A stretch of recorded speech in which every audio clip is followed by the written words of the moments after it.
Karyawan yang tidak sholat wajib, kita akan berhentikan langsung. Jika masuk waktu sholat, kalau di sini memungkinkan azan kita tutup, terus kemudian kita sholat jamaah di masjid, terus kemudian kita buka lagi. Alhamdulillah, karena secara infrastruktur Allah mudahkan dengan tinggal melangkah ke sebelah. Mudah-mudahan Allah mudahkan. Dimana Nabi bilang bahwa amalan pertama yang akan dihisab nantinya kan adalah sholat.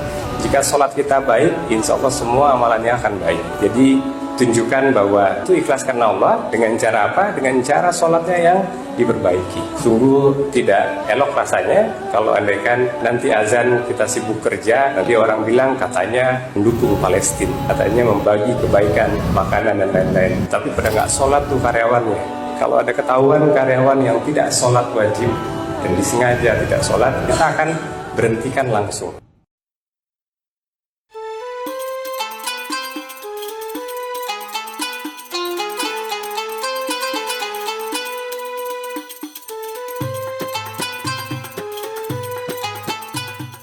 Baik, bismillahirrahmanirrahim. Assalamualaikum warahmatullahi wabarakatuh. Alhamdulillahirabbil alamin, wassalatu wassalamu ala asrafil anbiya'i wal mursalin, imamul muttaqin, sayyidil ghairil muhajjalin, wa ala alihi wa sahbihi ajma'in, amma ba'd.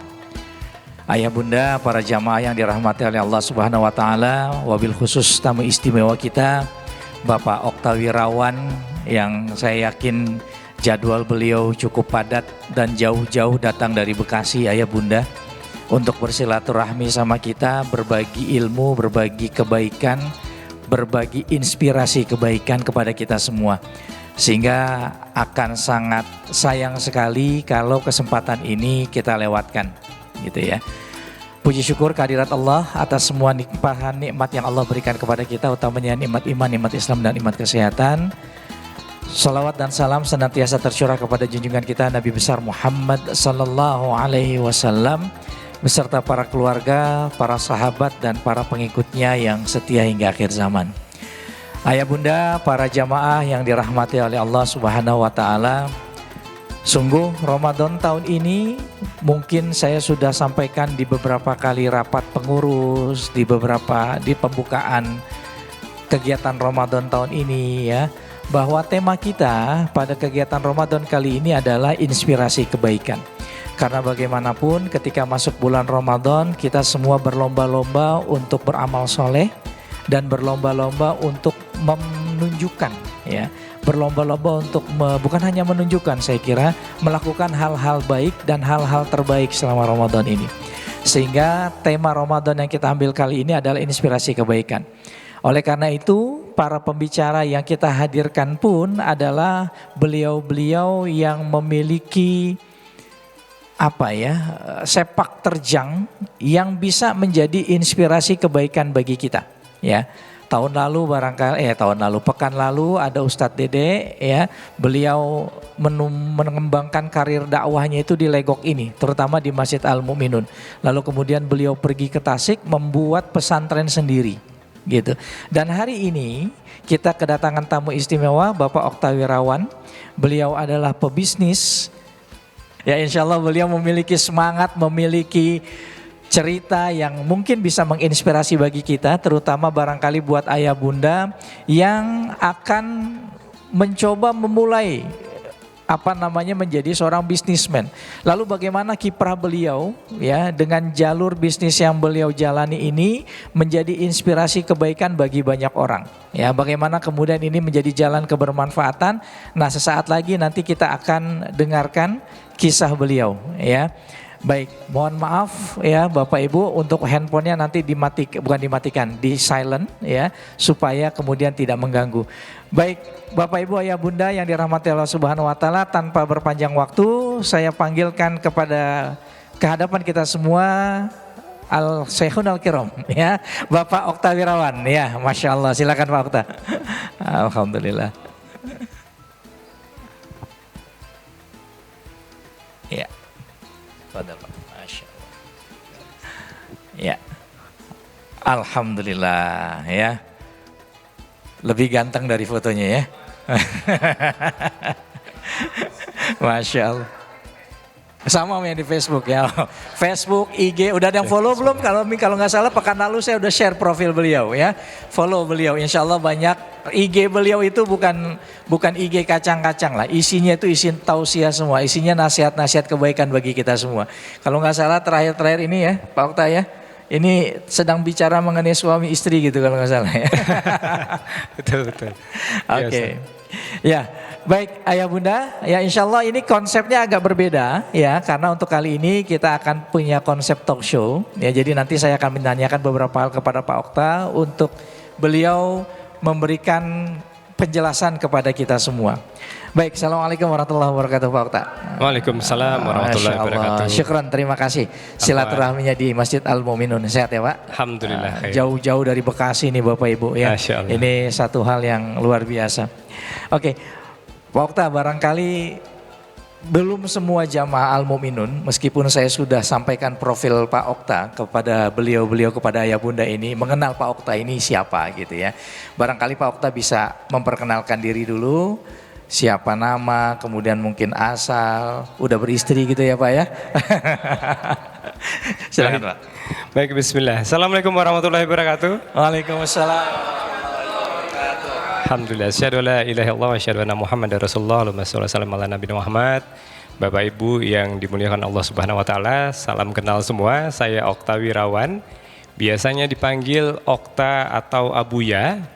Abuya itu nama grupnya kami juga, tapi asal katanya Abu Yahya karena saya punya anak laki-laki, itu anak yang ketiga namanya Yahya. Pertama dan kedua itu perempuan. Sudah di pesantren saat ini, sudah SMA. Kemudian yang ketiga anak laki-laki yang pertama namanya Yahya, makanya banyak yang panggil Abuya, abunya Yahya. Awalnya saya juga pernah kerja kantoran sama Ustadz Abdul Hadi, dulu pernah sama-sama di Carrefour tahun 2004 saya masuk sampai 2013.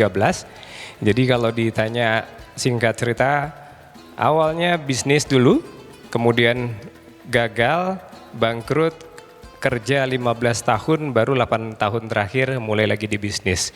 Di bisnis sekarang ada brand Almas Fried Chicken. Alhamdulillah Allah mudahkan dalam 7 bulan terakhir kita bisa buka 80 cabang. Kebuli Abuya sudah dari tahun 2021, saat ini ada 228 cabang. Tapi ada 6 brand sebelum Kebuli Abuya itu yang sudah husnul khotimah. Baik, demikian mungkin perkenalan singkatnya, nanti kita lebih banyak diskusi gitu ya Ustadz ya. Oke, Masya Allah ya. Berapa Pak tadi untuk yang Kebuli Abuya saat ini 80? 228. 228 Kebuli outlet Abuya, ya Allah ya Karim. Almas Fried Chicken sudah 80. Allah Karim ya. Masya Allah, barakallah Pak Okta untuk bisnisnya. Nah Barakallah, iya. tadi Pak Okta sempat ngejelasin ada bisnis-bisnis yang sudah husnul khotimah tuh Pak. Iya. Ya itu bisnis-bisnis apa aja tuh Pak? Apa kemudian yang apa namanya menyebabkan mereka husnul khotimah gitu ya? Jadi ini kalau andai kan di pertanyaannya banyak ini Ustadz. Ada yang nanya bagaimana biar bisa langsung jadi pengusaha. Padahal sebelumnya itu karyawan. Padahal sebenarnya kan mental dulu nih yang harus dipersiapkan. Jadi singkatnya, saya itu dulu waktu di Padang, Ustaz, orang tua itu dua-duanya pengusaha. Jadi mental pengusahanya itu sudah belajar dari orang tua. Saya dulu tinggal di sampingnya itu ada kampung onde-onde. Mereka itu setiap harinya itu dagang, anak-anak ini dagang. Nah si anak-anak ini saya pernah nemenin dagang. Setiap saya temenin dagang, bisnisnya itu laris. Jadi laku, pernah jalan sama si A jualan, terus kemudian pindah sama yang B laku. Waktu itu sampai pernah berpikir, wah kayaknya saya membawa hoki nih. Tapi habis itu ternyata dari situ saya belajar. Hari berikutnya nemenin yang sama, baru beberapa langkah dari rumah, beliau kesandung batu dan kemudian semua barang jualannya itu jatuh. Itu pelajaran tauhid pertama tuh Ustaz. Bahwa ternyata nggak ada keberuntungan dalam bisnis. Nah kalau anda kan mau bisnis nggak ada jimat-jimatan. Ya ini pembawa hoki, ini mukanya dan lain-lain itu nggak ada. Nah kemudian singkat cerita, waktu kuliah bisnis pertama itu laundry. Alhamdulillah laundry pun juga Allah mudahkan, bisa buka 8 cabang waktu kuliah. Karena waktu bikin laundry benar-benar menyelesaikan masalah pribadi dan banyak orang. Jadi dulu waktu saya kuliah di Bogor, itu kan kamar-kamar kita tuh lembab. Karena Bogor kota hujan. Kamar kecil-kecil, kita mau nyuci spray, selimut itu kalau bawa ke laundry, di Sengasek waktu itu, di Bogor, itu harganya lebih mahal daripada beli selimut baru. Jadi akhirnya teman-teman kuliah itu pada nggak cuci selimut sampai lulus kuliah, itu udah pada apek. Termasuk saya sendiri. Sampai akhirnya waktu itu kena demam berdarah. Nah, berbekal mesin cuci yang seadanya, bikin laundry waktu itu. Nah, alhamdulillah bikin laundrynya karena memang bisa solve problem banyak orang, banyak mahasiswa. Alhamdulillah waktu itu bisa buka sampai 8 cabang lulusnya itu. Dan dari tabungan itu akhirnya Allah mudahkan, akhirnya bisa franchise Serabi Enhai dari Bandung. Nah, di Serabi Enhai inilah bangun dari tanah kosong sampai 3 lantai, kemudian dari bulan pertamanya rugi. Sampai akhirnya si Serabi ini kurang lebih cuma 5 bulan bertahan, itu tabungan habis, asetnya terjual semua, sudah nggak ada lagi yang bisa dijual, sampai mini kompo pun juga terjual, akhirnya punya hutang sama karyawan. Jadi nggak bisa bayar gaji karyawan. Nah itulah yang awalnya akhirnya saya kerja. Dan kerjanya itu yang 15 tahun kita ketemu di Carrefour tahun 2004 gitu kan Ustadz. Okay. Nah setelah dari Carrefour 15 tahun, 10 tahun di Carrefour, 5 tahun di Trakindo, baru bikin beberapa unit bisnis. Yang pertama itu kedai Abuya, kemudian ada ayam asap Abu Dhabi, ada minum, bakmi Madinah, Hello Bakery, terus kemudian ayam geprek blasteran, dan semuanya 6 brand itu sudah nggak ada. Husnul Khotimah baru keluar zam-zamnya itu di brand ke-7 Kebuli Abuya. Itu yang Kebuli Abuya Allah mudahkan dalam 2 tahun buka 200 cabang, dan sekarang ini Almas Fried Chicken Allah mudahkan juga dalam 6 bulan bisa buka 80 cabang. Jadi kalau diceritain satu persatu kenapa bisnis ini bisa tumbuh dan mati, mungkin butuh beberapa kali pertemuan. Sampai subuh ya. Sampai subuh. Gitu kali singkatnya Ustaz. Oke.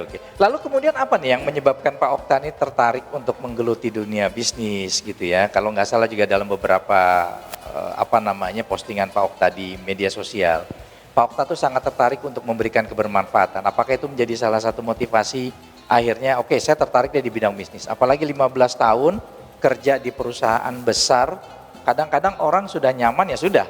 Mendingan daripada saya harus memulai sesuatu yang baru, ya mendingan saya berkarir aja di perusahaan sampai pensiun. Nah apa tuh yang motivasi Pak Okta apa Pak? Baik. Memang benar kan kita itu waktu kerja Ustaz, mungkin Ustaz juga sama. Alhamdulillah dengan bekerja sudah bisa punya rumah sendiri, sudah bisa punya beberapa mobil, anak-anak pun juga sekolah. Jadi kalau Anda kan mau mencari kaya, karyawan aja udah cukup gitu kan. Karena bisa menikmati hidup di sana. Tapi ternyata hidup itu nggak hanya untuk kita dan keluarga. Waktu itu kepikirannya sebenarnya karena saya punya kakak dan punya adik yang waktu itu belum mandiri sebenarnya. Jadi kakak dan adik kandung sendiri. Yang saya kepikiran terutama adik ya, karena kalau kakak kan perempuan dia bisa ikut suami. Ini adik. Sementara kalau saya kerja, ini adik kan nggak bisa gampang langsung masuk kerja. Kayaknya harus punya bisnis biar bisa minimum manfaatnya untuk keluarga dekat dulu. Oke. Belum lagi nanti ada tetangga atau sepupu dan lain-lain yang mereka minta kerja. Itu banyak kan dulu, Pak kerja di Carrefour titip dong CV bisa masuk kerja. Tapi kan Carrefour bukan punya kita. Iya. Kita nggak bisa bantu. Dan ternyata memang benar, khairun nas anfa'uhum linnas kata Nabi. Sebaik-baiknya manusia itu ternyata yang paling banyak manfaatnya untuk orang lain. Bukan yang paling khusyuk sholatnya, bukan yang paling bagus bacaan Al-Qurannya gitu kan, tapi banyak manfaat. Nah saya berpikir kalau andai kan kerja mungkin bermanfaat untuk diri sendiri dan keluarga inti aja, paling ke orang tua. Nah kakak adik gimana? Orang-orang luas itu gimana? Makanya mulailah keluar kerja barengan tuh sama istri. Jadi tadinya saya dan istri itu sama-sama kerja. Sama-sama kerja. Awalnya istri yang berhenti kerja duluan, kita bikin kedai Abuya. Alhamdulillah kedai Abuya yang cabang pertama itu bagus jualannya. Bagus jualannya. September 2018 setelah 1 tahun si kedai Abuya buka cabang kedua, saya juga resign. Nah, resign 2018, alhamdulillah tuh kedai Abuya itu brand kita pertama, 26 cabang itu bisa buka dalam 1 tahun. Jadi kedai Abuya 1 tahun pertama pas setelah berhenti kerja, alhamdulillah langsung bagus juga. Nah di situ bisa kelihatan ternyata setelah punya usaha sendiri bisa bermanfaat nih. Adik yang tadinya nggak kerja dia bisa bantu di central kitchennya, gitu kan. Terus kemudian banyak orang-orang yang dari kampung yang dari mana bisa kerja bisa diperbantukan kerja. Jadi kita bisa buka 26 itu bisa punya karyawan hampir kurang lebih 300-an orang. Allah. Dan sekarang alhamdulillah Allah mudahkan jumlah total karyawan kita lebih dari 3.000 orang saat ini. Masya Allah. Alhamdulillah. Ya. Allahu Akbar. Ya, luar biasa ya Bapak Ibu ya. Ternyata kuncinya tetap merefer kepada inspirasi Rasulullah SAW ya. Khairunas anfa'uhum linnas. Dan ternyata juga beliau mengambil polanya Rasulullah ya. Barangkali Rasulullah pada saat dakwah kan keluarga terdekat dulu. Ternyata itu menjadi motivasi awal beliau ya. Sampai hari kemudian betul. mengembangkan gitu ya Pak ya. Iya, karena kami itu mimpinya sekarang gimana biar bisa memberikan 100.000 nasi box gratis setiap hari. Itu Allah. kalau dirupiahkan kita butuh infak 2 miliar per hari Ustadz. Nah 2 miliar per hari dana yang harus kita cariin, artinya kan kita harus cari bisnis yang bisa mendanai 2 miliar itu. 5% dari omsetnya kami itu disisihkan langsung untuk beli sembako. Jadi artinya kalau kita punya omset 40 miliar per hari baru 2 miliar itu tercapai. Dan kita juga pengen membuka minimum 10.000 lapangan pekerjaan yang karyawannya itu bukan hanya sekedar kerja tapi karyawan yang mereka pun juga mampu untuk mengumrohkan dirinya dan keluarganya. Alhamdulillah sih beberapa tahun terakhir ini karyawan-karyawan kami itu sudah mampu mereka untuk ngajakin keluarganya untuk pergi umroh juga. Tapi itu baru beberapa. Itu sih Ustaz. Ya Allah Karim. Ya, merinding saya dengarnya waktu ya. Artinya mulai dari usaha-usaha kecil jatuh bangun yang husnul khotimah sampai kemudian berhasil seperti sekarang ya. Nah barangkali memang tentu banyak juga pencapaian-pencapaian ke depan yang perlu ingin diraih ya Pak ya.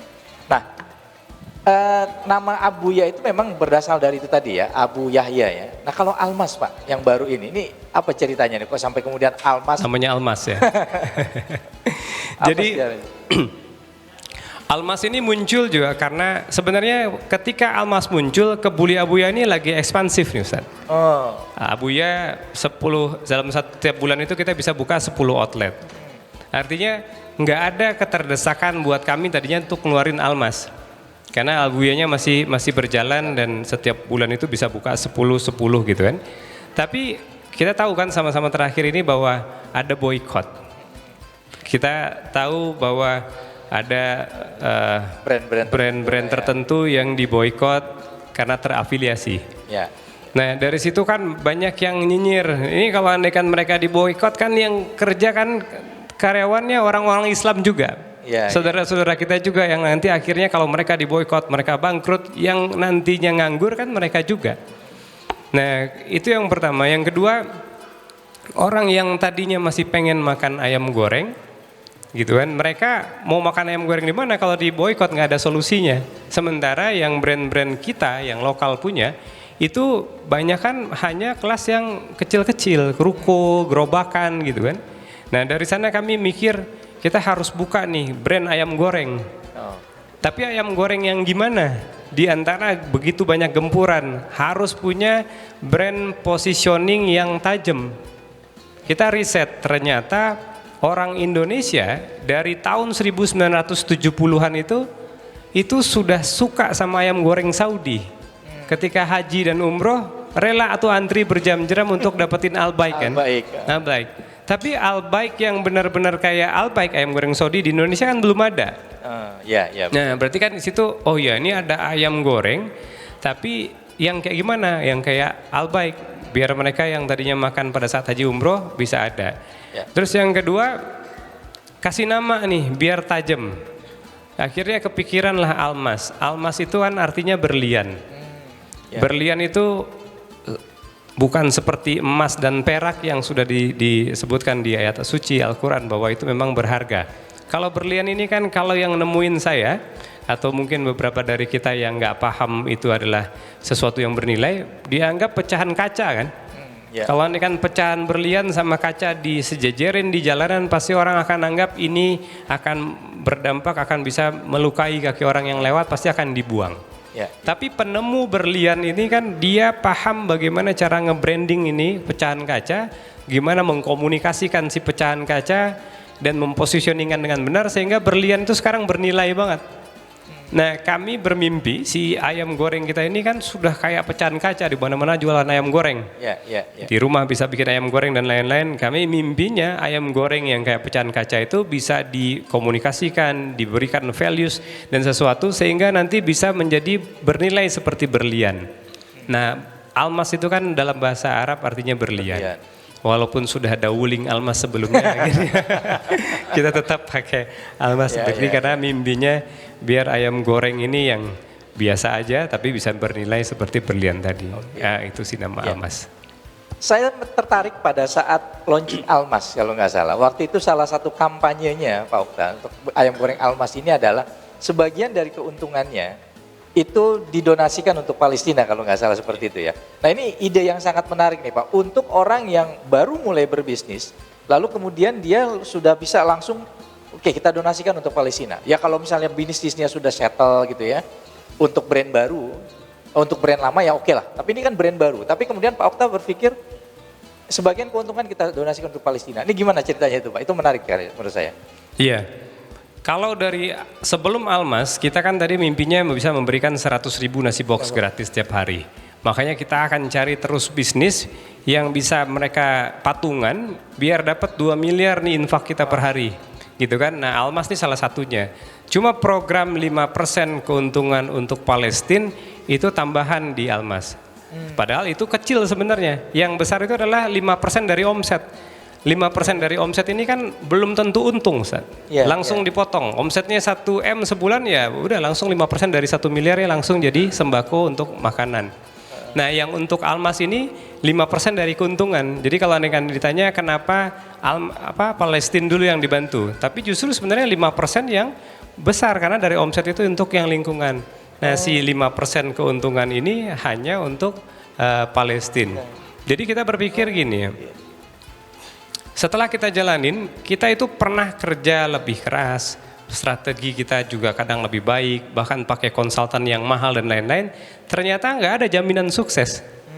Ternyata sukses itu hadir ketika Allah sudah ridho, Ustaz. Baru zam-zamnya keluar. Nah, setelah kami pelajari, biar usahanya itu ridho, mesti bermanfaat. Tujuan dibangunnya ini ada manfaatnya, hasilnya pun juga harus bermanfaat.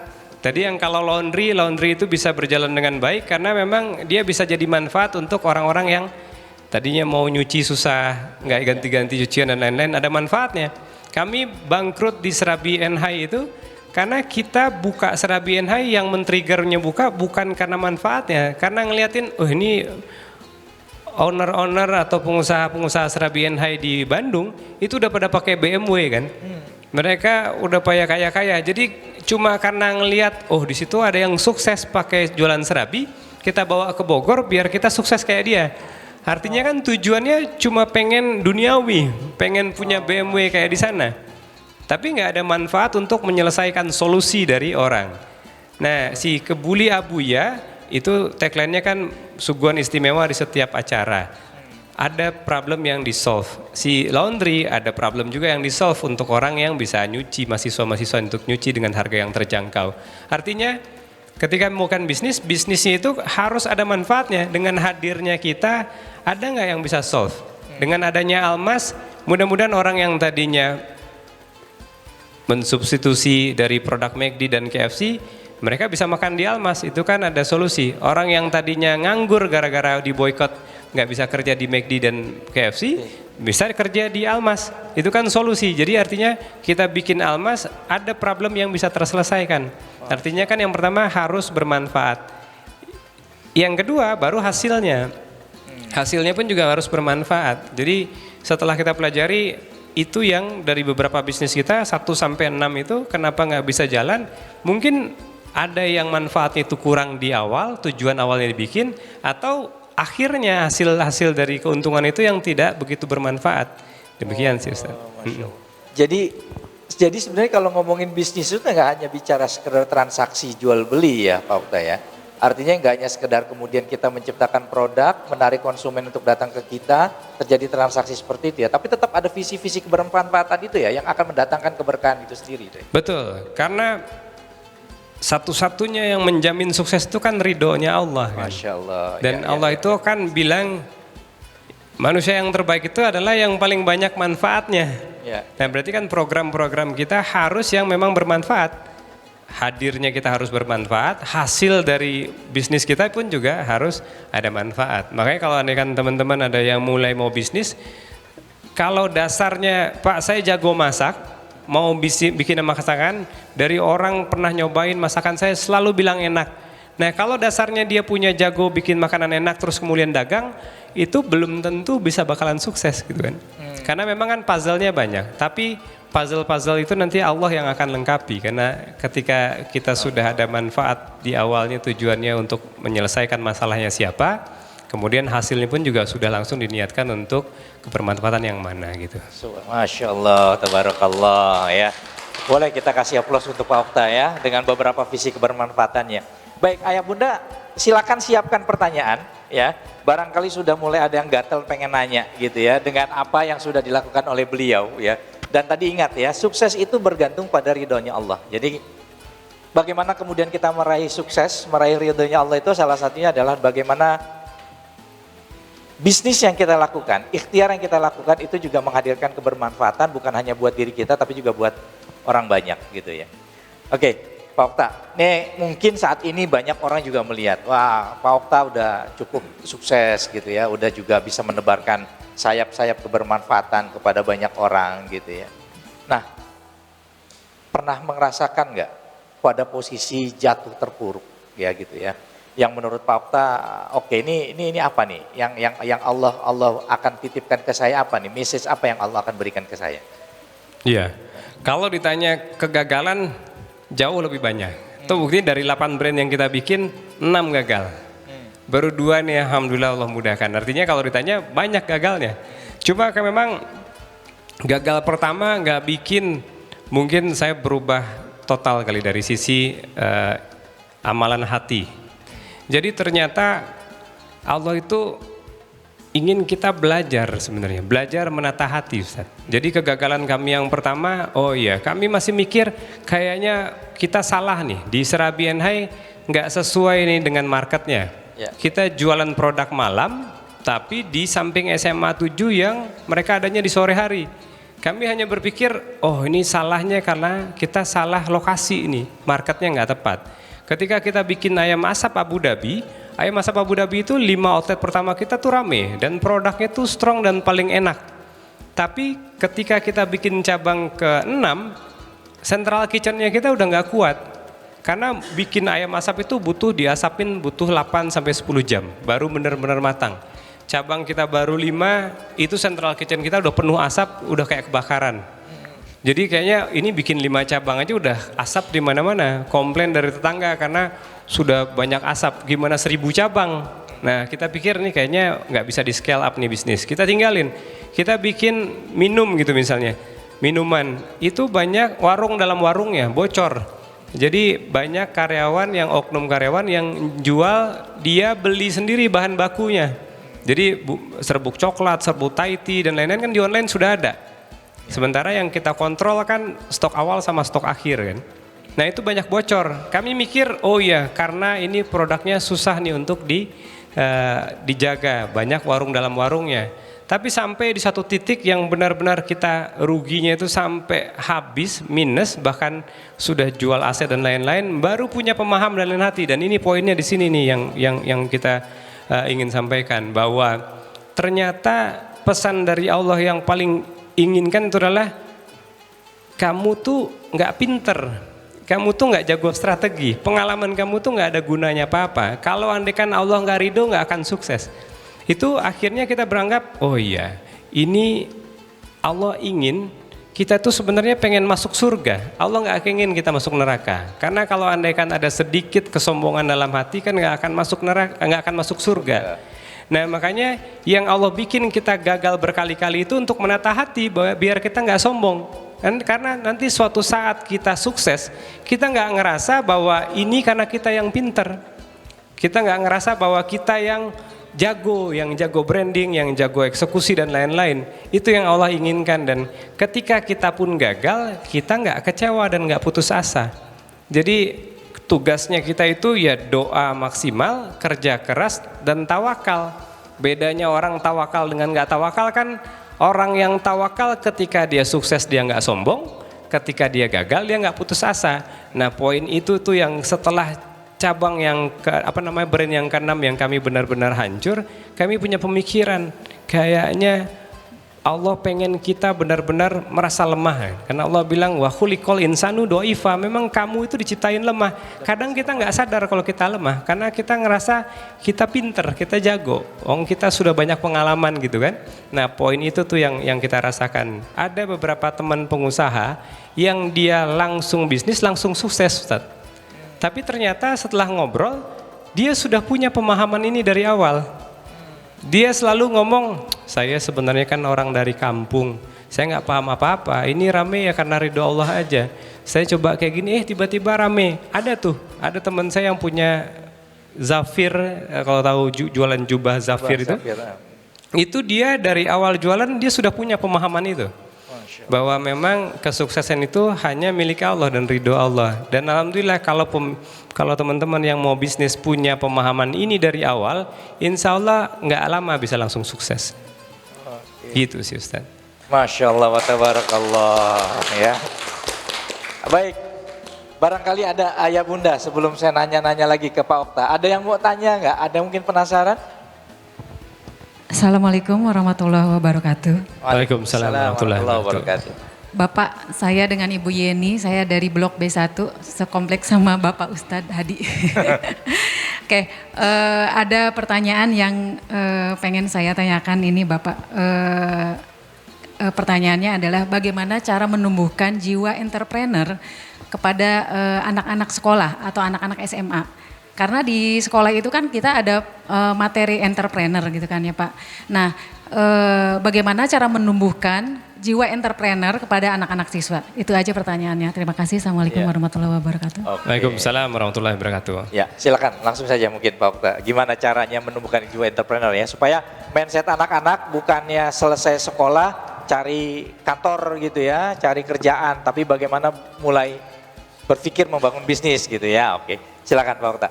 Baik, kalau untuk merangsang mereka untuk bisa punya jiwa kewirausahaan, yang pertama adalah kasih contoh-contoh suksesnya Bu. Ini loh orang-orang yang sudah berhasil di dunia bisnis dan ini manfaat yang dia bisa kasih gitu kan. Banyak banget contoh-contoh di dunia ini kayak Al-Raj, pemilik bank di Saudi di sana. Itu dia sekarang benar-benar full bisnisnya 100% untuk kebermanfaatan. Ada Abdurrahman bin Auf, ada Utsman bin Affan yang sampai sekarang beliau mungkin para sahabat hidup cuma 60-an tahun, tapi sudah 1400 tahun di alam kubur, nggak tahu sampai kapan, sampai kiamat. Tapi 60 tahunnya itu hidup, manfaatnya bisa dirasakan sampai hari ini. Nah ketika kita ngomong sama anak-anak, kamu umurnya belum tahu loh 40 tahun, belum tentu 50 tahun, ada yang kemarin meninggal 20 tahun. Kalau kamu meninggal tiba-tiba besok, manfaatnya apa? Nah sementara Rasulullah SAW hidup cuma 63 tahun, sekarang sudah 1400 di alam kubur, manfaatnya masih kita bisa rasain sampai sekarang. Karena kebermanfaatan itulah yang bikin orang nantinya tertarik untuk mau jadi pengusaha. Karena kalau andaikan bekerja, mungkin dia bisa manfaat untuk dirinya sendiri dan mungkin untuk keluarganya. Tapi ketika dia berbisnis, dia insya Allah akan bisa bermanfaat bukan hanya untuk dirinya, bukan hanya untuk keluarganya, tapi minimum untuk karyawannya, untuk amal soleh lainnya. Jadi kasih contoh-contoh sukses dari para sahabat dan orang-orang zaman sekarang. Yang kedua mungkin juga bisa dikasih tahu ke anak-anak zaman sekarang bahwa kenyataannya di zaman sekarang itu untuk mencari kerja pun juga nggak mudah. Jadi sekarang kita lihat banyak ormas-ormas kalau andaikan kerja pun juga harus bayar dulu. Jadi mahal untuk jadi kerja itu. Jadi nggak ada pilihan. Yang satu pilihannya bisa manfaatnya luas dan gratis. Yang satu berbayar mahal belum tentu sukses. Gitu Bu. Jadi kalau andaikan mereka paham dan punya banyak contoh itu, insya Allah nanti semangat. Gitu ya. Baik. Iya. Syukran Pak Okta ya. Baik. Oh, ada lagi dari akhwat ini ya. Yang mana dulu nih? Bu Neni, mic-nya udah dipegangin aja ternyata dari tadi. Sebelahan Oke. jadi saya. Bismillahirrahmanirrahim. Assalamualaikum warahmatullahi wabarakatuh. Waalaikumsalam warahmatullahi wabarakatuh. Alhamdulillahirrahmanirrahim. Terima kasih Pak Ustadz. Hari ini Masya Allah. Tadi ada beberapa pertanyaan, tadi sudah diwakili oleh Pak Ustadz. Tadi saya mau tanya. Bu, Ibu siapa? turun, Ibu siapa? Iya. Perkenalkan dengan Pak Okta. Ibu Neni di blok B1. Ibu Neni. Ya. Tadi pertanyaannya sudah diwakili, ada satu, ketika turunnya bisnis apa motivasinya untuk bangkit lagi, tadi sudah alhamdulillah sudah terjawab. Yang kedua, doa dan zikir serta amalan apa untuk melancarkan ridho Allah selain dengan hasil-hasil dari omset itu kita manfaatkan dengan untuk orang lain. Dan yang ketiga, bagaimana caranya untuk menguatkan dan memotivasi kita untuk mulai berbisnis. Terima kasih. Assalamualaikum warahmatullahi wabarakatuh. Waalaikumsalam warahmatullahi wabarakatuh. Waalaikumsalam warahmatullahi wabarakatuh. Kalau untuk zikir, doa khusus, sebenarnya sudah banyak banget dari sunnah Nabi Sallallahu Alaihi Wasallam. Jadi kalau pagi itu ada zikir pagi, petang juga ada zikir petang gitu kan. Tapi memang kalau diikutin aja semua sunnah itu sudah padat banget.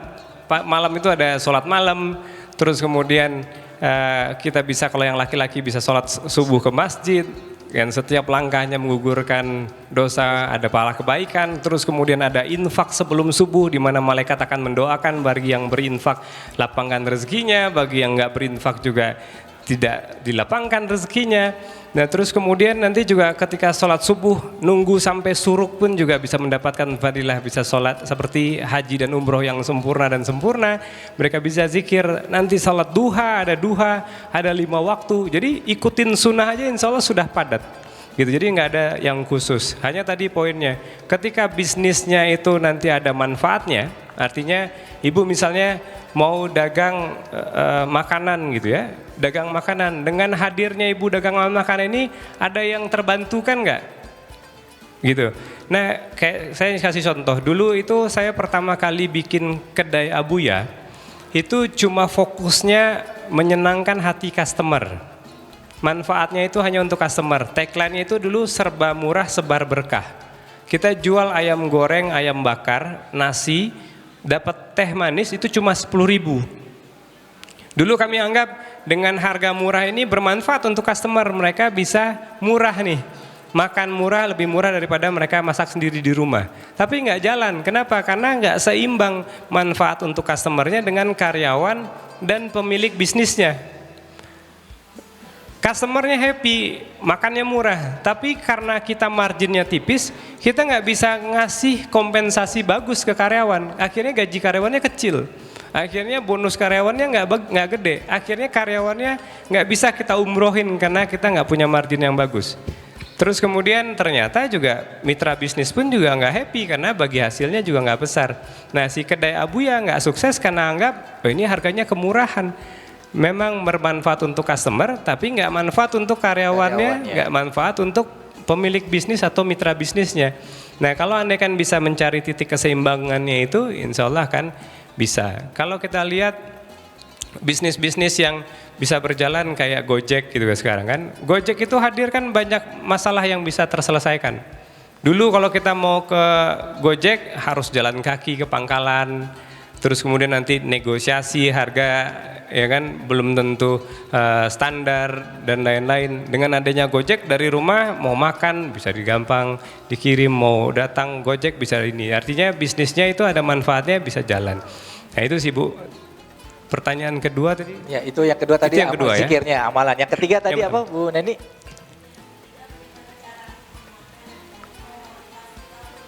Oh pada saat terpuruk bagaimana cara memotivasinya untuk bangkit lagi Pak? Untuk mau memulai bisnis baru, bagaimana manfaat.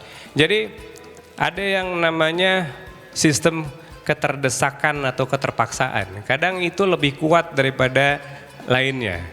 Ketika mentok sudah sana sini, kerjaan memang nggak ada. ya kan? Terus kemudian memang kenyataannya harus bayar kontrakan, harus bayar uang sekolah dan lain-lain. Itu kan keterdesakan. Jadi nggak perlu disemangatin pun juga pasti akan semangat, ya kan? Karena ini sudah ada pengeluaran-pengeluaran yang sudah harus diselesaikan. Jadi yang pertama itu, kalau andai kan nggak ada keterdesakan, berarti harusnya kita cari kebermanfaatannya, gitu. Kalau orang yang pengusaha itu, mau yang sukses muslim ataupun non muslim, kemarin juga ada di Instagram salah satu direkturnya bank BCA kalau nggak salah, Chinese non muslim, dia bilang saya itu kalau pengen cari kaya udah dari zaman dulu, saya punya saham di BCA itu sekian banyak nih, nilainya tuh udah ratusan miliar katanya. Kalau saya mau bisnis itu cuma kaya, nggak perlu saya repot-repot bikin perusahaan baru, cukup dari bagi hasilnya si BCA sudah kaya, udah ratusan miliar. Dengan itu aja saya sudah bisa punya rumah mewah, bisa punya mobil mewah, bisa naik pesawat first class, bisa keliling dunia kata dia. Tapi dia bilang, saya mau jadi pengusaha yaitu untuk bikin lapangan pekerjaan, untuk kebermanfaatan. Ini orang China loh yang ngomong.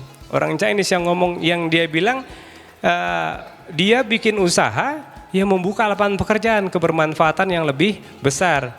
Dan poin itu yang saya juga rasain, sama nih sekarang. Saya saldo saya 1 miliar sama nanti 1 triliun, mungkin akan tetap sama. Mobil tetap cuma dipakai 1, makan cuma paling maksimum 2-3 kali, baju cuma yang dipakai ini aja. Jadi mau punya uang 1 triliun pun di rekening, yang dipakai paling cuma sama. Jadi punya uang 10 miliar sama 1 triliun sama-sama aja. Mereka itu makanya orang Chinese pun berpikir demikian. Nah kita pun juga harus sama. Jadi ketika mau mulai bisnis, ketika tidak ada keterdesakan tadi, ya harus dipikirin kebermanfaatannya, demikian. Oke ya, mudah-mudahan bisa ini ya Bu Neni ya. Baik. Satu lagi pertanyaan sebelum, ada, oke, 2 deh ya, 2 ya. 1 dulu dari bapak-bapak, setelah itu baru ibu ya. Setelah itu nanti kita, ya dari bapak dulu, biar ada ini. Oh udah di ibu, ya oke silakan Ya. Bismillahirrahmanirrahim. Assalamualaikum warahmatullahi wabarakatuh. Waalaikumsalam warahmatullahi wabarakatuh. Saya Risna dari Blok B1, Ustadz. Pertanyaan yang mau saya ajukan adalah ketika yang saya perhatikan itu dari literasi bisnis yang Ustadz sampaikan tadi itu kebanyakan bergerak di makanan dan minuman ya. Yang saya ingin tanyakan adalah karena memang saya awam sekali bisnis di makanan dan minuman, bagaimana mencari awal menu atau resep yang memang dirasakan wah ini cocok untuk saya bisniskan. Itu awal mulanya bagaimana Ustadz mencari? Contohnya kayak tadi Ustadz bilang untuk konsep bisnis almas seperti pecahan kaca, seperti itu. Tapi yang Ustadz cari itu kan berliannya, seperti itu. Bagaimana Ustadz menemukan resep yang kayaknya cocok untuk lidah dan menjadi bisnis yang potensial? Itu yang pertama. Dan yang kedua, tadi Ustadz bilang bahwa bisnis itu kuncinya di mana semua itu bertemu dengan ridha Allah. Begitu ya Ustadz ya. Bagaimana jika ada pemikiran seperti ini? Ustadz menjalankan bisnis, kebetulan gagal. Apakah bisnis yang dijalankan memang ditakdirkan oleh Allah, tidak bertemu dengan ridhonya, dan memang sebaiknya Ustadz kembali bekerja? Jika ada pemikiran seperti itu, bagaimana? Apalagi jika pasangannya mungkin tidak punya pemikiran yang sama dalam hal bisnis. Begitu Ustadz, terima kasih. Wassalamualaikum warahmatullahi wabarakatuh. Waalaikumsalam warahmatullahi wabarakatuh. Silakan Pak. Iya. Memang benar kalau bisnis kita sebagian besar itu kuliner. Tapi saya sebenarnya punya bekam juga. Punya bekam refleksi. Terus kemudian saya juga punya stationery juga. Tapi memang karena media cuma satu, saya harus memilih nih mana yang memungkinkan untuk bisa dikomunikasikan dengan baik. Bekam itu nggak begitu bagus, maksudnya bagus pun juga ada batasnya. Karena bekam seramai-ramainya pun juga akan terbatas ruang dan waktu. Jadi rame nih bekamnya, saya promosiin terus. Tapi kan jumlah karyawan tukang bekamnya sama ruangannya terbatas. Artinya ya udah tinggal berjalan begitu aja. Jadi kalau pertanyaan pertama apakah ada lain selain kuliner, ada. Terus yang kedua kuliner, bagaimana cara menemukan menu. Nah kalau untuk menunya ini kita fokusnya customer oriented Bu. Jangan menu oriented. Justru kita cari tahu dulu apa maunya customer. Nah kayak Almas itu hadirnya customer memang mau fried chicken. Karena yang di boykot yang besar itu pertama fried chicken, yang kedua pizza, yang ketiga coffee. Nah 3 produk itu yang kita cari. Tapi karena kami dulunya di Kebuli Abuya, saat ini masih di Kebuli Abuya, bahan baku utama yang di Kebuli Abuya itu juga ayam. Artinya kalau kita jualannya pizza atau coffee, ini kan loncat nih. Central kitchen kita nggak bisa optimum gitu. Makanya kita ambilnya ayam. Tapi balik lagi pertanyaannya, yang menjadi faktornya itu adalah kebutuhannya market dulu. Baru kita cariin produknya. Nah setelah kita sepakat bahwa kita pengen bikin fried chicken, baru kami cari fried chicken apa yang kita mau jual. Yang kayak gimana. Ya, akhirnya kita carilah ayam goreng yang kita mau jual adalah ayam goreng yang kayak ayam Albaik, ayam goreng Saudi. Baru kita sourcing, panggil chef untuk bikin ayam goreng Saudi. Almas Albaik itu kita just tipin, pada saat umroh kita beli juga. Cobain terus-terusan 3 bulan itu developin produk.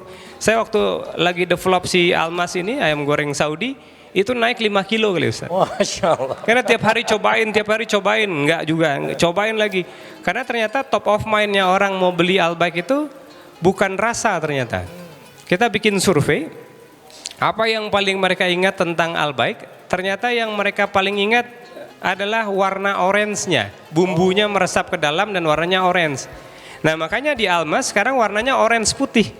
Karena untuk menjawab keinginan customer yang pengen bumbunya warna orange dan meresap ke dalam. Nah itu yang kunci pertamanya kami bikin produk, harus ayam goreng yang bumbunya harus warna orange dan harus meresap ke dalam.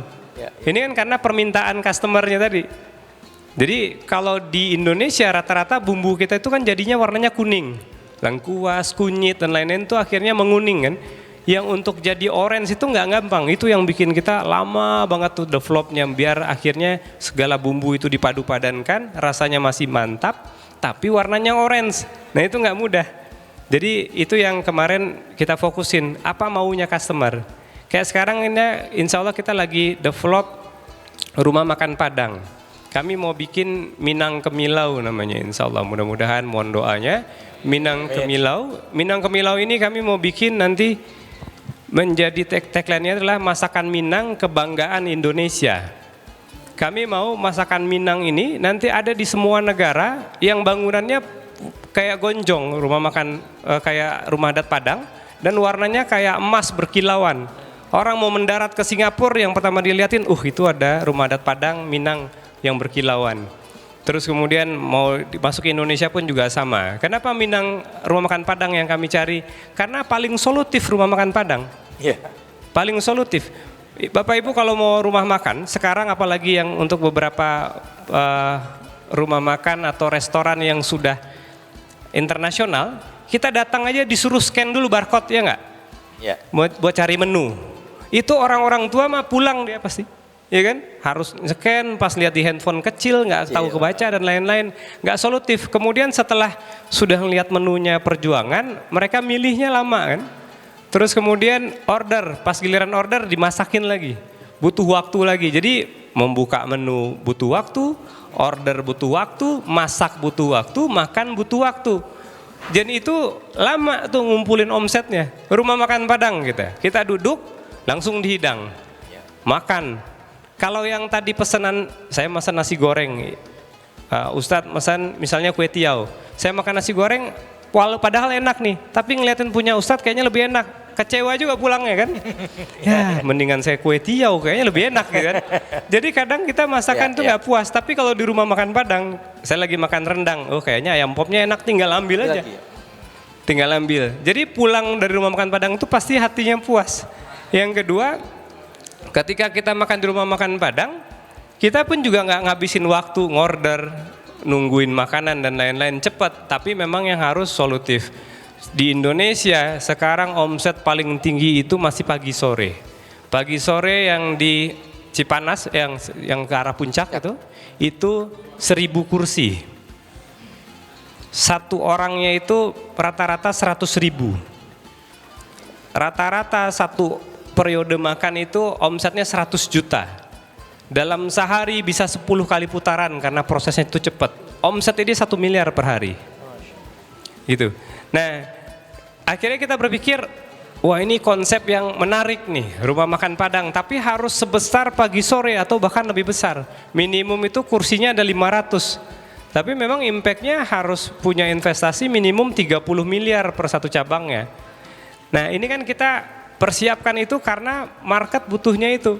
Ketika kita buka di Malaysia, di Singapura, di Saudi pun nantinya orang pasti bisa makan rumah makan Padang. Orang banyak menunya, yang suka ayam ya makan ayam, suka daging bisa ada kambing, semuanya bisa datang ke sana. Jadi rumah makan Padang itu paling solutif. Nah ini pertanyaan Ibu kan pendek dari itu, bagaimana cari menu? Jawabannya panjang banget Bu. Jadi tergantung dari marketnya. Nah nanti Ibu kalau andaikan mau bikin, jangan Ibu bisanya apa, tapi market lagi butuh apa. Kayak sekarang misalnya, oh ini anak-anak sekolahan TK, mereka itu punya masalah nih kalau andaikan ada ulang tahun, ada makan ini itu dan lain-lain, mereka butuh makanan. Nah apa produk-produk yang bisa untuk mereka? Nah baru kita siapin produknya. Itu. Terus pertanyaan yang berikutnya apa tadi saya lupa. Sebentar. Kalau misalnya kita bisnis, ya kan kita mencari ridha Allah, lalu bisnis gagal, apakah itu artinya kita nggak dapat ridha Allah dan kita mesti kembali ke karyawan lagi gitu kan? Baik, jadi prinsipnya gini Bu, kalau andaikan misalnya belum sukses, kalau justru kita bertanya nih, sukses itu kaya itu resikonya banyak Bu. Resiko kaya itu sombong, resiko sukses itu tinggi hati, resiko sukses itu suka ria, resiko sukses itu suka pamer, resiko sukses itu banyak banget. Nah untuk biar kita nggak masuk neraka, Allah kan nggak mau kita masuk neraka kan. Nah Allah siapin tuh hati ini untuk kuat dulu. Makanya kadang dikasih gagal, biar kita itu nggak punya rasa kita itu yang kuat, kita itu yang bisa, ya kita itu yang pintar. Jadi kami merasakan beberapa kegagalan kayak gitu adalah justru pelajaran yang langsung dari Allah agar hati ini tertata gitu. Jadi ketika itu sudah dapat poinnya ternyata masih gagal juga, berarti mungkin nanti kebermanfaatannya yang masih belum optimum. Maksudnya produknya ini ternyata nggak menyelesaikan masalahnya orang gitu loh. Oh berarti kita cari. Atau produknya ini ternyata hasilnya kita belum terniatkan khusus untuk bermanfaatannya lagi. Tapi memang bisnis itu puzzle-nya banyak sih. Puzzle-nya lengkap. Kayak di kuliner itu ya puzzle-nya mulai dari marketnya, lokasinya, supply chain-nya, rasanya, dan lain-lain itu harus lengkap semua. Kita jualan produk ayam goreng Saudi. Mungkin orang dari sisi rasa suka. Kemudian dari harga terjangkau. Pas makan pelayanannya pun bagus. Pas makan enak, nyaman tempatnya. Pulang dia motornya hilang atau mobilnya baret, kecewa. Besoknya nggak mau datang lagi tuh mereka. Jadi memang banyak faktor. Jadi tetap secara teknisnya di lapangannya pun juga harus dianalisa apa penyebab gagalnya. Kalau andaikan penyebab gagalnya itu hanya karena faktor teknis, insya Allah gampang diperbaiki. Oh ini karena lama nih servisnya, berarti kan kita bisa cari. Kayak Almas itu awal-awal tuh lama banget. Orang itu bisa antri sejam 2 jam. Padahal ready stock. Akhirnya kita develop, oh ternyata fryernya kalau cuma 2 nggak cover nih, harus 4 misalnya. Ternyata 4 juga masih kurang, oh ternyata kita harus siapin showcase. Jadi ada produk yang standby, jangan order baru digoreng, siapin standby. Ternyata masih juga, oh kita harus siapin satu tatakan yang khusus nih. Ayam paha di sebelah sini, dada sebelah sini, yang sayap sebelah sini, digabung-gabungin. Ketika customer mau minta paha tinggal ambil, nggak cari-cari. Oh ternyata masih belum cepet juga. Nah kita harus siapin langsung paket yang sudah jadi ini gitu. Ini adalah paket Hasan misalnya. Kalau Anda kan nggak mau ngantri tinggal beli, tuh ambil. Artinya kan kalau problemnya itu servis yang kecepatan, kita bisa gampang cari solusinya. Tapi kalau problemnya karena tidak ada manfaatnya, nah itu kita harus ganti brand. Gitu. Ya, jadi pada saat gagal tetap kita harus istiqomah ya Pak ya. Betul. Bukan berarti kemudian kita langsung belok, balik lagi jadi karyawan lagi apa segala macam gitu ya. Benar. Balik lagi kesadaran bahwa ini Allah lagi menguji hati kita ya pada saat kita mengalami kegagalan ya. Benar, Yang Ustaz. terpenting. Sorry. Oke. Syukran Pak Okta, luar biasa ya Bapak Ibu sekalian. Ya ini kayaknya saya lagi berpikir ya. Saya lagi berpikir nih karena konsep kita hari ini adalah pengajian. Mungkin nanti DKM ke depannya kita bisa bikin program pelatihan, training khusus gitu ya. Dan mengundang Pak Okta sebagai praktisi atau pebisnis yang lain gitu ya. Masya Allah ya. Doakan kita bisa istiqomah memberi kebermanfaatan juga untuk Abu Minun ini. Oke, jangan lupa Bapak Ibu hari ini juga tetap masih ada door prize yang belum masukin nomor door prize-nya. Silakan nanti hubungi panitia Pak Hasan tuh. Mana yang belum angkat tangan nanti dihampiri oleh panitia. Baik, selanjutnya silakan Pak Wiknyo. Perkenalan dulu. Bapak siapa?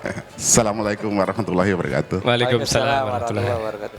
Terima kasih Pak Ustadz, terima kasih Pak Wira ya.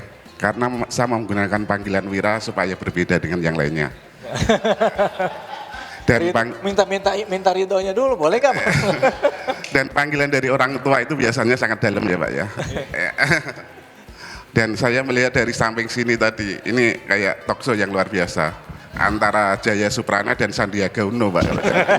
Masya Allah. Iya, kalau dari sini kayak Jaya Suprana dan Sandiaga Uno ini. Oke. Ya, saya lanjutkan Pak Ustadz. Oh ya. Nama saya Suwiknyo Putranjoyo, atau mungkin dalam usaha dalam keseharian mungkin saya sering menggunakan Wiguna. Dengan tagline mungkin kita hampir sefrekuensi Pak Ustadz, yaitu supaya lebih bermanfaat dan berguna bagi sesama. Itu. Makanya brand itu dalam diri saya sering saya gunakan, yaitu Wiguna. Terima kasih. Saya baca saya mungkin alhamdulillah mungkin mengikuti orang-orang yang sering memotivasi, baik itu di medsos maupun di ini. Salah satunya saya baca ini, hati ini sudah hancur berkali-kali. Mungkin dalam memori Pak Wira belum masih ini ya. Tapi justru di titik itu saya sadar gagal itu bukan hukuman. Gagal itu pendidikan langsung dari Allah Subhanallah memang ya. Memang kalau kita dalami mungkin dari beberapa talkshow itu luar biasa. Dan saya juga pernah menggunakan tagline itu di saat satu dekade yang lalu. Di saat sama kita terpuruk adalah hal yang biasa dalam kehidupan sehari-hari. Yaitu dengan tagline mungkin agak berbeda. Di saat saya jatuh 1000 kali, saya akan bangun yang ke 1001 kali. Itu. Ini Pak Ustadz yang saya tanyakan mungkin hampir mirip dengan Ibu yang terakhir, tapi jawabannya mungkin pertanyaannya masih ini. Saya pertajam untuk tipe saya, Pak Ustadz. Dalam setiap bisnis, kalau sendiri penyelesaiannya masih gampang. Kalau sudah berkeluarga, seperti yang ditanyakan Ibu tadi, pasti penyelesaiannya itu yang menjadi lebih rumit, sederhana namun menjadi lebih rumit, yaitu konflik internal. Misalkan dalam suami istri akan ada konflik internal antara suami dan istri dalam mencari solusi. Apalagi di saat terpuruknya itu sudah sangat dalam. Sudah sangat dalam, ibaratnya untuk keseharian saja sudah terbatas. Nah itu suatu hal yang sangat ini. Apakah dalam prosesnya Pak Wira itu ada pengalaman seperti itu dan apa solusinya? Pertanyaan kedua Pak Ustadz, ini untuk Viujo ya. Al-Mu'minun alhamdulillah saat ini dalam kegiatannya itu lintas batas, out of the box ya. Bahkan dalam pengajian ini ada talkshow seperti ini luar biasa. TikTokan antara jamaah dan pemateri dengan Pak Ustadz. Termasuk apabila dalam hal keseharian, dalam hal usaha, dalam hal ini untuk memakmurkan masjid kita tercinta ini Pak Ustadz. Seandainya ada Abuya di Lego Permai yang dikelola oleh jamaah yang notabene saat ini dalam secara finansial kurang bagus, akan menjadi lebih bagus yang di mana itu kolaborasi Kebuli Abuya dan Masjid Al Mukminun. Atau tadi ada suatu rencana proyek-proyek yang nanti bisa dikolaborasikan dengan misalkan lebih luasnya lagi dengan DMI misalnya ya, Dewan Masjid Indonesia. Itu akan menjadi suatu kolaborasi yang luar biasa dan penyanganan solusi yang luar biasa. Itu jadi ada dua pertanyaan tadi, yang satu skala kecil dalam rumah tangga dalam menyelesaikan dalam usaha. Ya.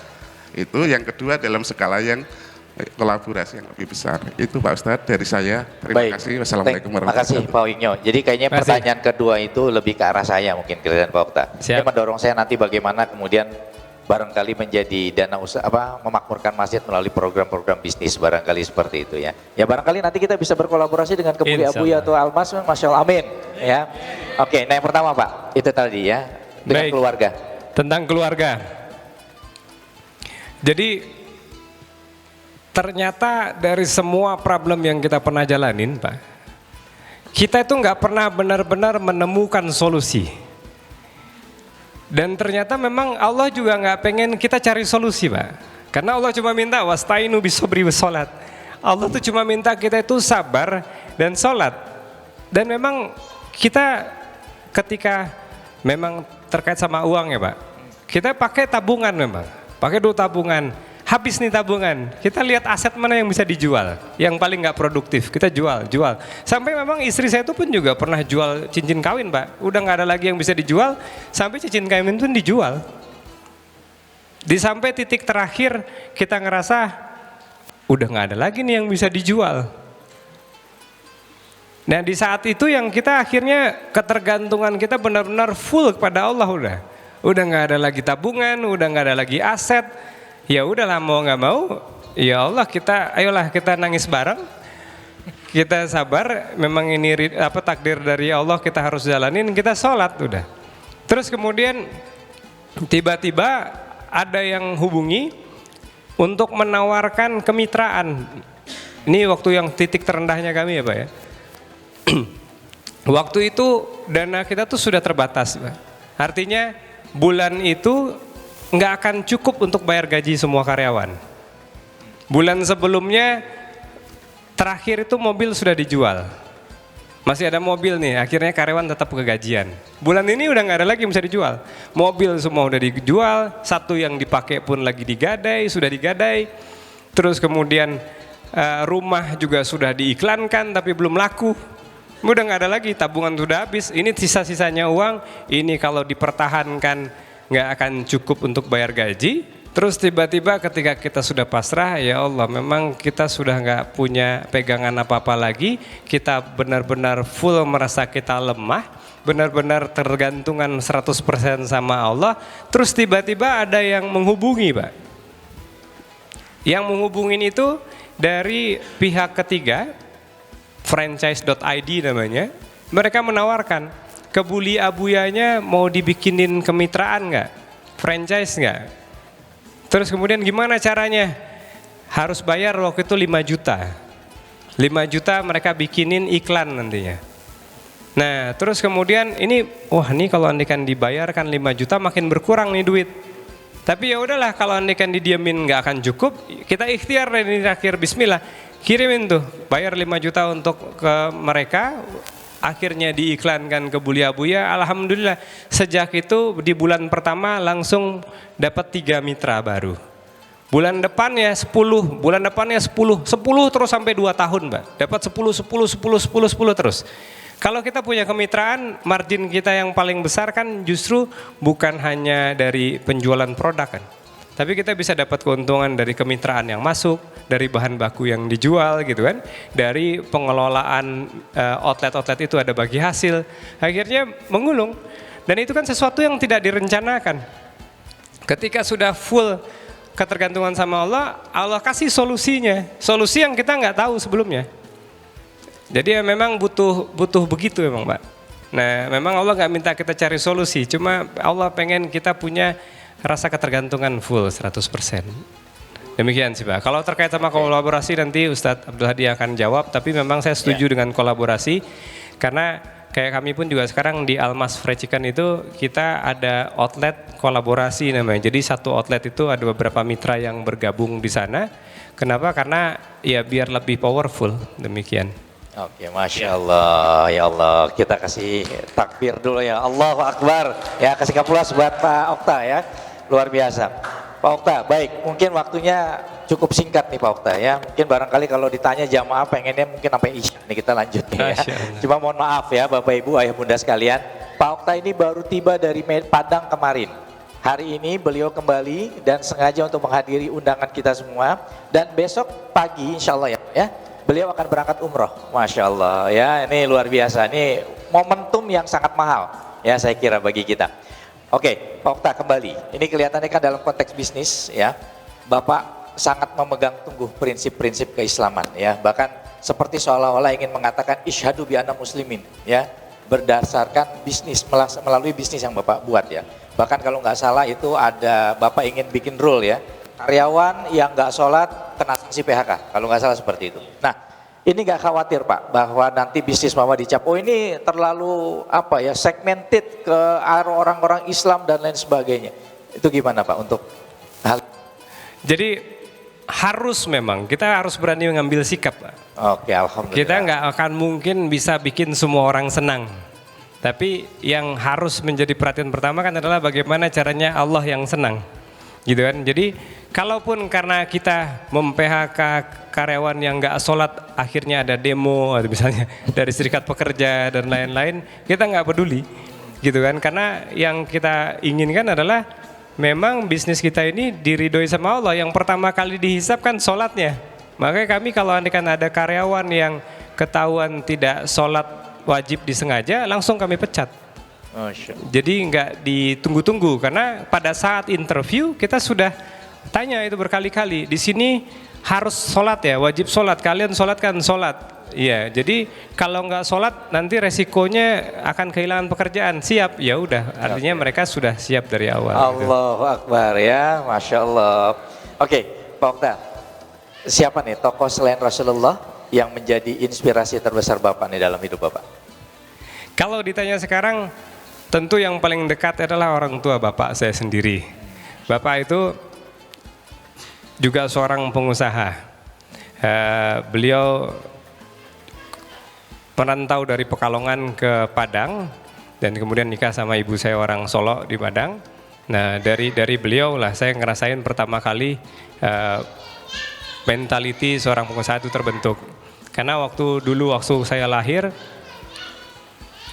alhamdulillah waktu lahir itu dalam kondisi ekonomi keluarga tuh lagi bagus. Artinya bapak saya itu waktu saya lahir sudah punya rumah luas, sudah punya, waktu itu kita punya 5 mobil bahkan. Jadi kita sangat berkecukupan lah. Bahkan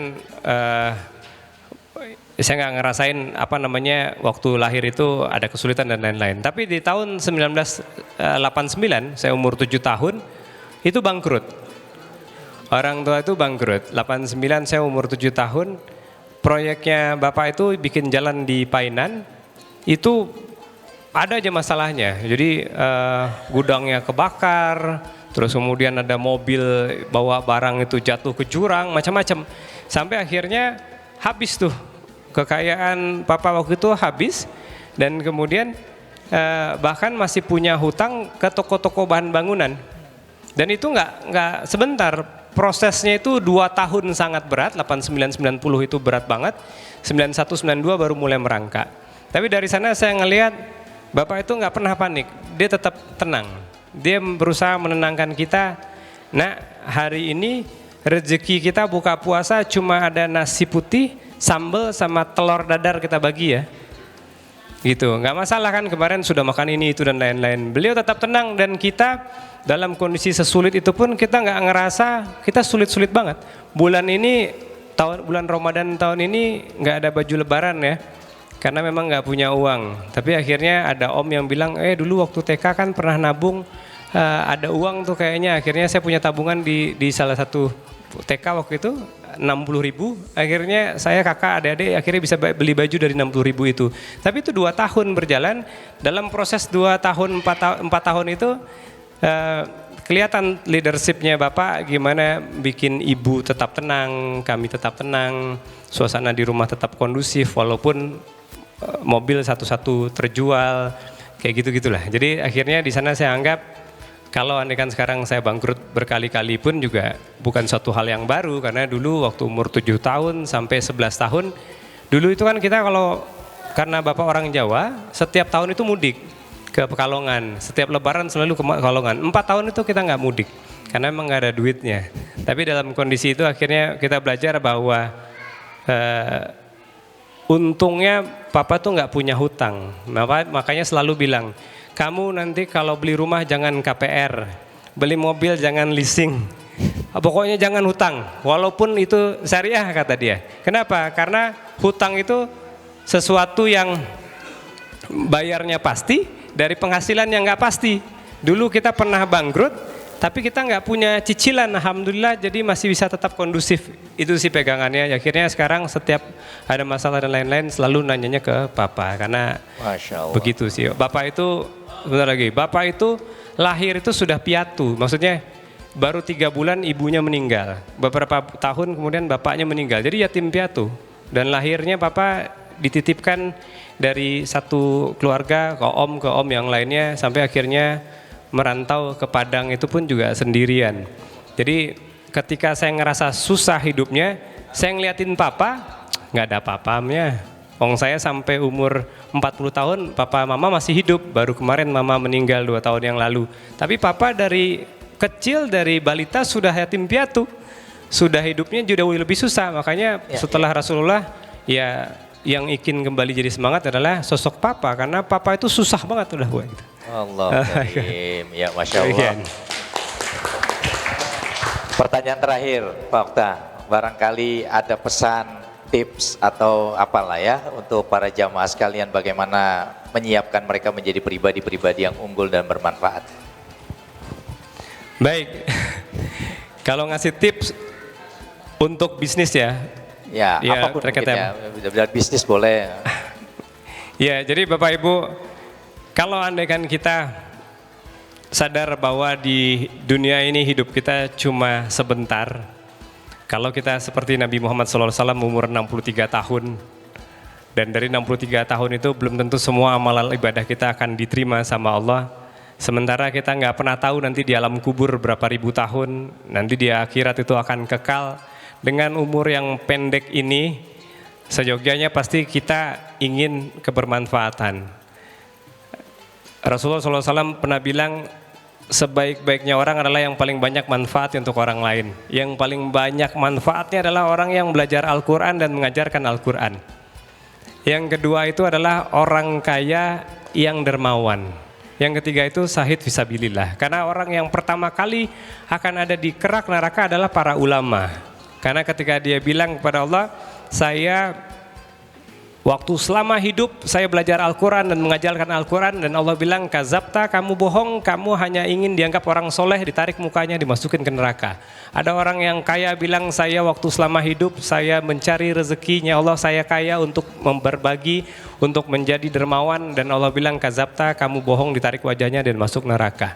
Tapi poin di situ kita bisa mengkerucutkan bahwa dengan umur yang pendek ini, ketika kita nggak bisa jadi ulama, ya coba kita untuk menjadi orang kaya yang bermanfaat.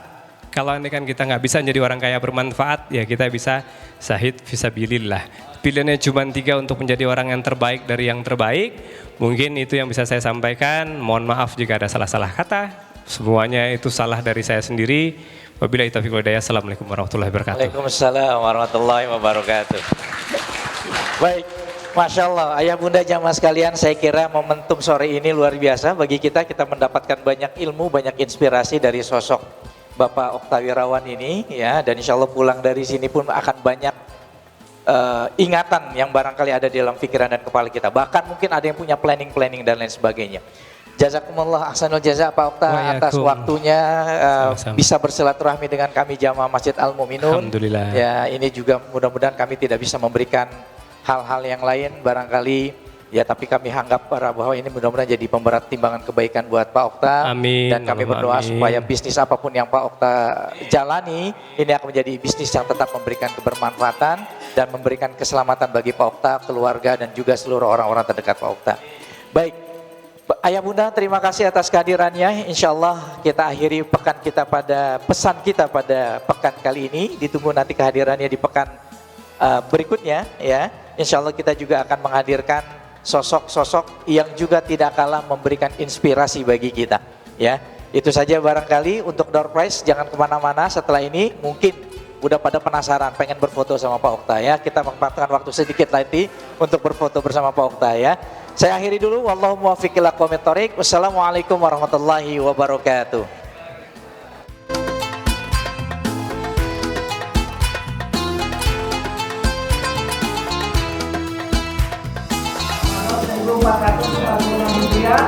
Inspirasi juga